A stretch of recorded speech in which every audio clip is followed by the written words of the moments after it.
So far, we have one endpoint of the load line at the output characteristics curve and the abscissa of the Q point.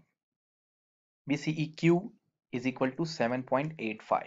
So we only have this value. Then why we have marked this point as Q point? Because we only have this value, we don't have this value. So for this value we could be having IC here or here or here or above this Q point that we have shown here. So remember, this is still a cartoon.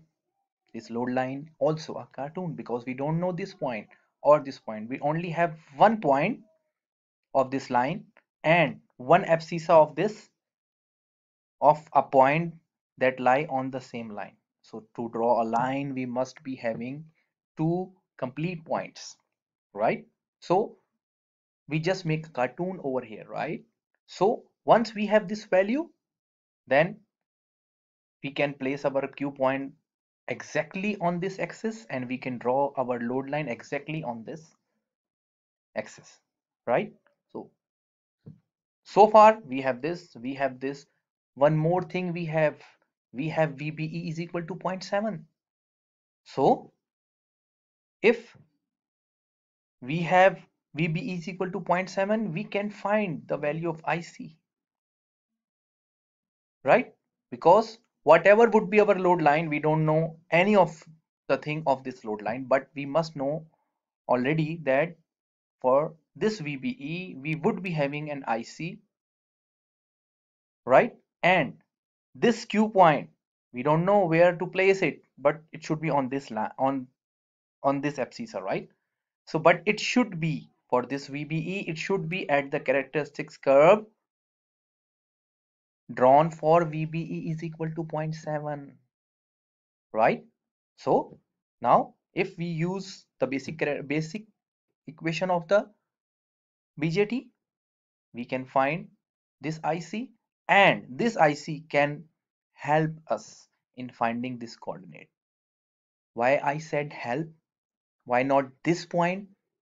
Please recall from our last lectures that the point given by this VBE curve for a VBE is actually the point of the curve, IC point, but at the saturation, start of the active region, not for a particular VCEQ on that curve. So it's okay. We will see how we can get it. So once we have found this Q point, for example, if let's go further just to see what the user is requiring and what we are actually doing, are we going in the same direction? So if user have the facility to apply an AC at least at this stage of our designing path, then he would be having an input signal that will be added with the VBB with some factor, and part of that V input would become AC VBE, and that AC VBE will fluctuate about VBE to make a total VBE, and that total VBE will fluctuate total IC, right? To have an undistorted output swing, AC swing means that when this IC swing for this VBE, IC will swing here as well and will try to swing VCE. So if we already placed, right, 7.85 VCE, whatever would be the IC and its fluctuation, it will move symmetrically here because we have known that the user will apply a symmetric AC signal, sine wave or triangular wave or something. So it has full swing here. So if he increase the input, contribution of the ACVB will also be increased, this swing, and then this VCE will also increase, right? You can see no clipping, it is not touching this or 0.3, the saturation curve. Although if it increase to a point at which it will clip from this point and this point as well, so it's okay because of its limitation of the maximum input voltage, but so far not clipping from one side. This is the meaning of maximum undistorted swing. So after that, if user increase the amplitude, peak to peak voltage, the clipping is coming from both the sides, cutoff and saturation, it's okay. So maximum swing means this. So let's go further. So for these parameters, we have to do what? We have to find the load lines, with the help of which we will find the resistors as a slope of that loop. Input loop, input load line, resistance of the input loop, output load line, output load line slope, output loop resistances, here only.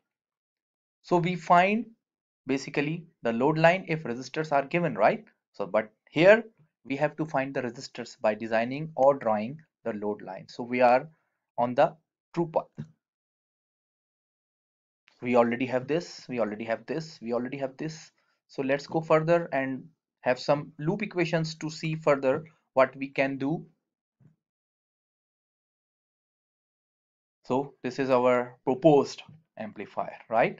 So let's have a DC equivalent circuit of this, right? We already know that in our previous lectures and also in the previous slides of this lecture.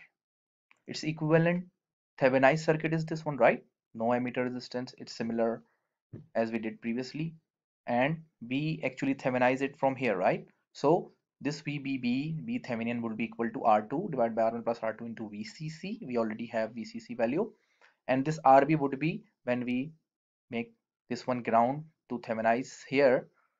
This R1, RB1 and RB2 will be in parallel. So we named here as R1 and R2 instead of RB1 and RB2 is the same, right? So let's go and have some loop equations to see what more we can do. So Kirchhoff's equation about loop L, VBB is equal to VRB plus VBE. We already have this, but remember no parameter at this side because we don't have any resistance here. So plus IERE is not present here. It is more simple, right? VBB is equal to IBRB plus VBE. We already know this. So we actually are interested in finding IC. And for Q point, it would be ICQ, right? So here we have VBB unknown, IC unknown, RB unknown. We cannot go further, so it's okay. Just stop here. Let's see, we can have another equation or as well. Yes, at least at the point the output equation. So output loop is this one, L2. Kirchhoff's equation about L2 give us VCC is equal to VRC plus VCE. Remember, we don't have any VRE. So if we use Ohm's law, instead of writing VRC, we can write ICRC plus VCE already have, plus IERE is not present here because no emitter resistance. So far so good. So here we have this as unknown, this as unknown, this we already know, right? VCEQ we have decided. We already have this one provided by the user. So two variables here, two variable here. This is already counted here, right? So four variable, two equation. Not possible the solution so far. So don't worry. Let's put the values of RB and VBB and see can we have something extra. So it means we are actually going back to analyze this circuit instead of the Thevenin's circuit. They both are equivalent, right? So we are going to put R2 divided by R1 plus R2 into VCC instead of VBB, and instead of putting RB we are actually having a parallel combination of R1 and R2, right? And it is more effective, right? Because we are interested in finding the values of R1 and R2 instead of finding RB and VBB, right? So here now count again R1, R2, IC, RC. Again four variable, two equations. It's okay. So let's see